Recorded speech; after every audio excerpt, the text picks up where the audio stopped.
भारत में anti conversion laws और hate speech को बढ़ावा दिया जा रहा है। अल्पसंख्यकों के घर और मंदिर तोड़े जा रहे हैं। ये कहना है अमेरिका के secretary of state Antony Blinken का। अमेरिका में विदेश मंत्री को सेक्रेटरी ऑफ स्टेट कहते हैं। 26 जून को वहां रिलीजियस फ्रीडम रिपोर्ट जारी की गई। इसे जारी करते हुए ही ब्लिंकन ने भारत पर यह टिप्पणी की है। भारत के सामाजिक ताने बाने को लेकर अमेरिका से ऐसी टिप्पणी आना विरोधाभासी कहा जाएगा, क्योंकि यही अमेरिका खुद भी इस्लामोफोबिया के आरोपों से दशकों से जूझ रहा है। ऐसा हम नहीं कह रहे, खुद अमेरिका मानता है। रिपोर्ट जारी करते हुए ब्लिंकन ने माना यूनाइटेड स्टेट खुद भी इस्लामोफोबिया और एंटी सेमिटिज्म के आरोपों से जूझ रहा है, खासकर गजा युद्ध के बाद से। नस्ल भेद को लेकर अमेरिका में जो हाल है हम आप जानते ही हैं। ब्लैक लाइफ मैटर्स इस मसले पर एक बड़ा कीवर्ड है। ऐसे में अमेरिका की तरफ से ऐसी रिपोर्ट आना और भारत पर सवाल उठाना खुद में एक सवालिया निशान लिए हुए है। खैर, ब्लिंकन ने जो रिपोर्ट जारी की है उसमें कुछ और भी खास बातें हैं, जैसे कि रिपोर्ट में भारतीय पुलिस की कार्यप्रणाली पर टिप्पणी की गई है। लिखा है कि ईसाई समुदाय के लोगों ने बताया कि लोकल पुलिस उन लोगों को सपोर्ट करती है जो उन्हें पूजा करने से रोकते हैं। जब भीड़ ईसाई समुदाय के लोगों पर हमला करती है तब पुलिस कार्रवाई नहीं करती, उल्टा धर्मांतरण के आरोप में पीड़ितों को ही गिरफ्तार कर लेती है। अमेरिका से जारी हुई इस रिपोर्ट में जो बातें हैं, एक तरफ उससे व्यापक रूप से असहमतियां दर्ज कराई जा रही हैं, दूसरी तरफ द हिंदू में छपी खबर यह भी कह रही है कि इस साल के अंत में जब अमेरिका रिलीजियस फ्रीडम के आधार पर ब्लैक लिस्टेड देशों की लिस्ट अपडेट करेगा वो भारत पर भी कुछ एक्शन ले सकता है।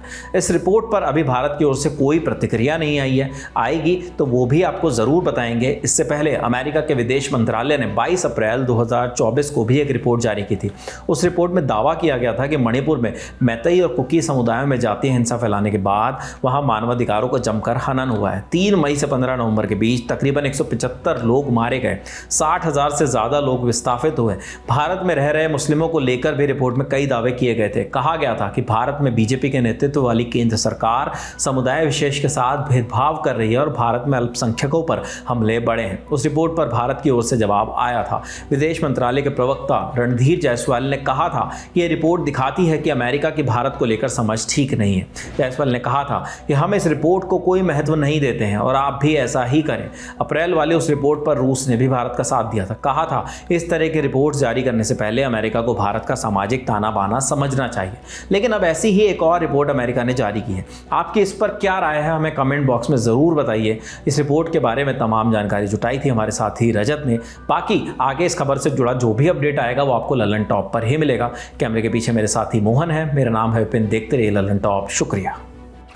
शुरू हो गया है YouTube पर ललन टॉप का नया मेंबरशिप प्रोग्राम LT प्रीमियम। क्या होगा इसमें?